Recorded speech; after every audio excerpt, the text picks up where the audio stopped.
Okay, today I'm going to tie a Peter Ross variant, or a variation on the Peter Ross. I'll just go through the materials that I'm using. I've got some 6/0 thread here, spinning round. I'm using a hen's size 8 hook, black finish, which I find particularly good, barbless with a point that turns inwards. I find that the in-turn point tends to hold onto your fish a lot longer than the level. For the hackle, I'm using just a standard black hen, natural black, quite a nice quality one. I'm afraid can't remember where I bought this one, but I know it wasn't a pricey neck. The dubbing, which should be red seal's fur, but this is a combination that I've mixed up myself of red seal's fur with a variety of hens, spectra dubbing and so on, blended in just to give a bit of variety to the dubbing. The silver part is marla, gold on one side, silver on the other, but I'm using the silver. I'm ribbing it with this fine oval. I'm lucky enough to have a spool of this good quality French stuff. There's quite a lot still left on there. It's quite hard now to get decent quality oval, so if you find some decent quality oval, buy one or two spools while the going's good. And the tippet, this is golden pheasant, and this is a Vineyards one dyed orange. I quite like to use an orange red or a yellow, a brightly coloured tippet. I think if you go into the trouble of putting this on the fly, it might as well be something that people can see. Well, people, I mean fish can see.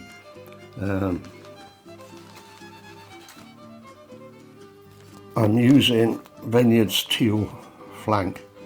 Now, teal is really hard to get good quality flank feathers for doing conventional winging, so I'm using these smaller feathers. I'll show you the technique anyway. It's being done by quite a few decent fly tyers on the internet, so I'm just repeating what they've done, but I've also done that process for longer than most of them have been born, so I feel entitled to claim it's my idea.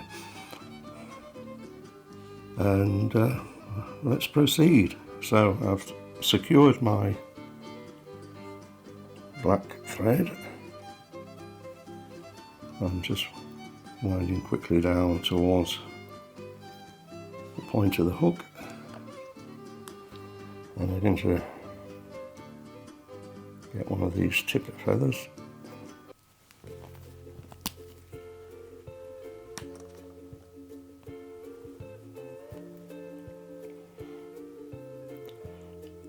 Now, if you look at the side, there's usually like hardly any of the interesting fluffy bit on the end of the feather, so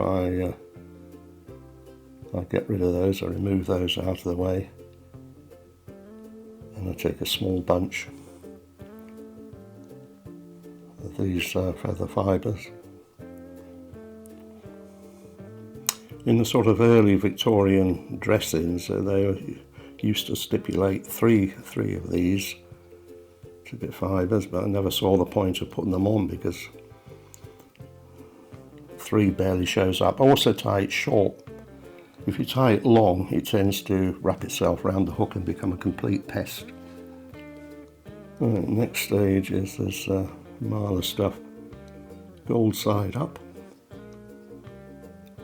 because when you wind it, it turns over and then it'll wrap with the silver. I've never actually tried the sort of Peter Ross type dressing with a gold rear end. Who knows, it might work spectacularly well.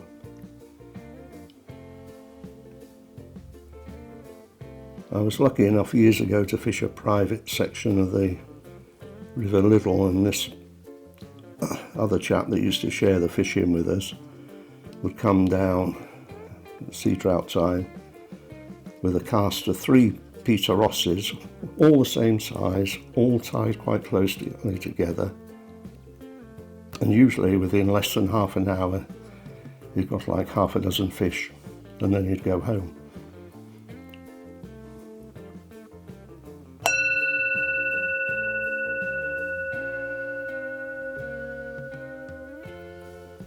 Right, I'm attacking the silver.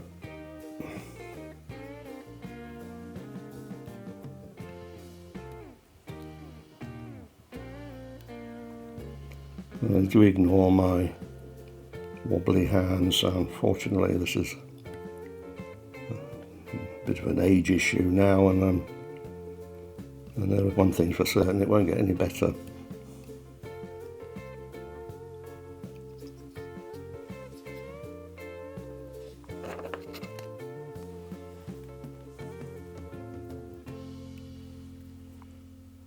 Right, now go back towards the eye, and I've just realised that I should have noticed earlier that I'd selected a hook, and instead of getting the size 8 that I wanted for this demo, I've got a fairly smallish size 10.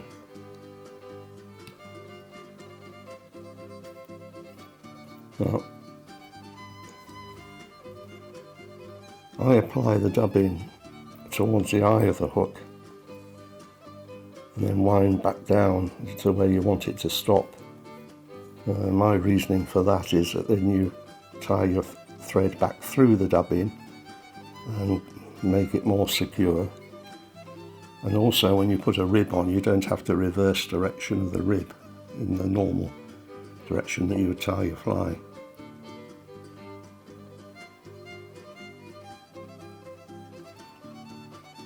Right.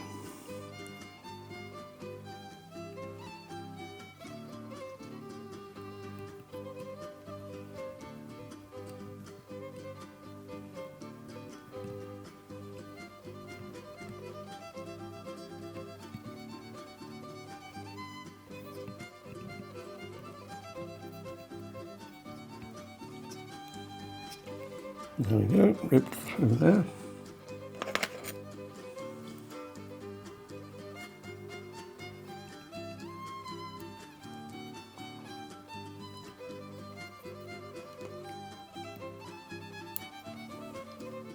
If you get any silly long bits, just clip them back.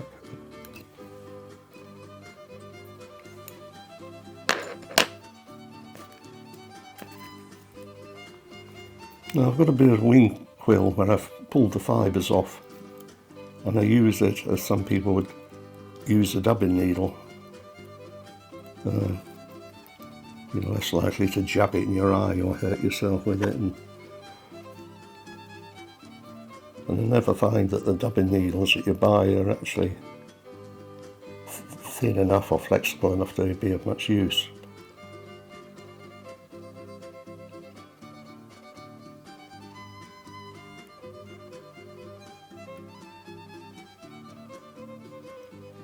So I've just got a little bit of UV on them.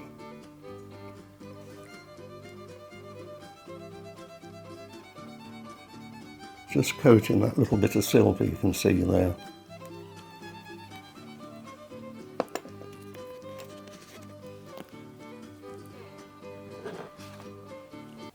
So with my trusty eBay laser, I'll cure that.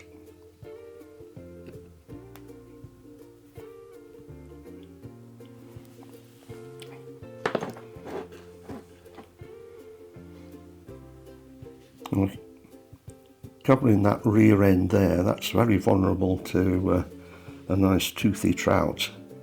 So I find usually with these Peter Rosses, if you don't protect that, you'll find that the ribbing will get pulled down, and then eventually a turn will start unwinding. You can make a more durable fly by using the traditional metal tinsel, but that's, again, quality in that is getting harder to come by. So I've got one of these little feathers here that people, I keep referring to people, other anglers might discard because it's difficult to get a nice looking wing from that. But if you just give it a bit of a moisten and twiddle it a bit, you find that you can get the fibres to behave like a wing. So measuring that off against the hook.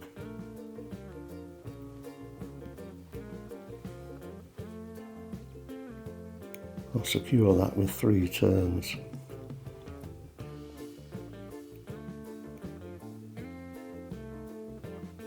Yeah, looks all right.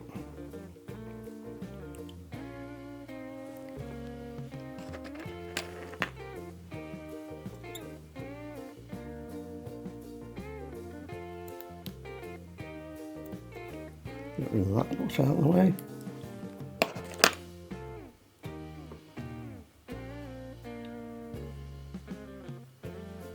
And I'll have to select an appropriate size hackle.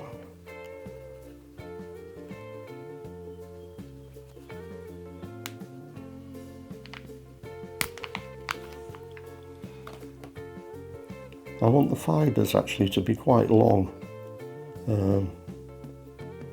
much longer than most fly ties would normally do.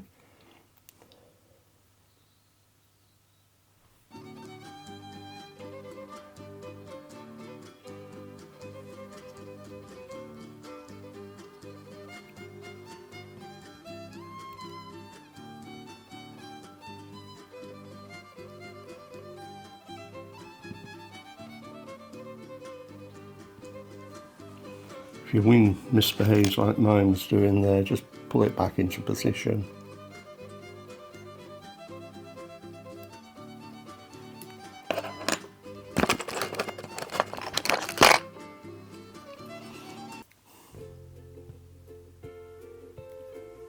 Hackle pliers, using again the old Vineyards ones, which I purchased roughly 60 years ago.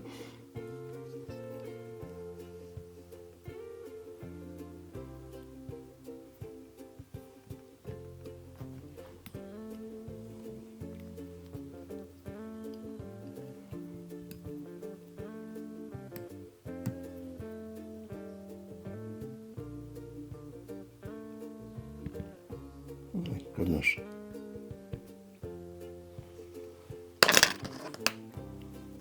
It's amazing at times how, if you get a good quality cake, how strong the actual hackles are. Right, so now just draw your hackle back towards the rear and do a few tight turns.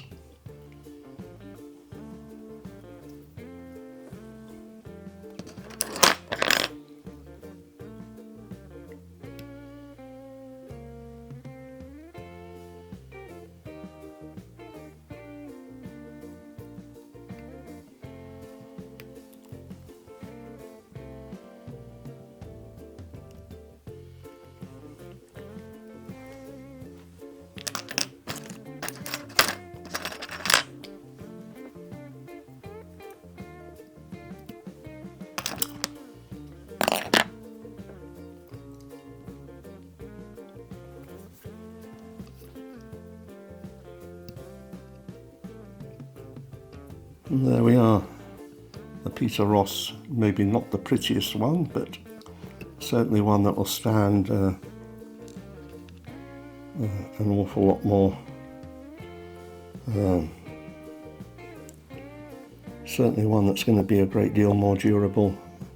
That's the size I was wanting to show you, which I tied about 5 minutes before. That size 8, or like a small size 8, I find is the best general purpose size for loch and river fishing. I've tied them a lot smaller and a lot bigger, but I tend to always get the results with that size 8. Anyway, if you've watched this thumbling monologue, thanks very much for watching, and I hope to get back to some proper river and loch fishing and lake fishing soon. And so once again, bye for now. Thank you.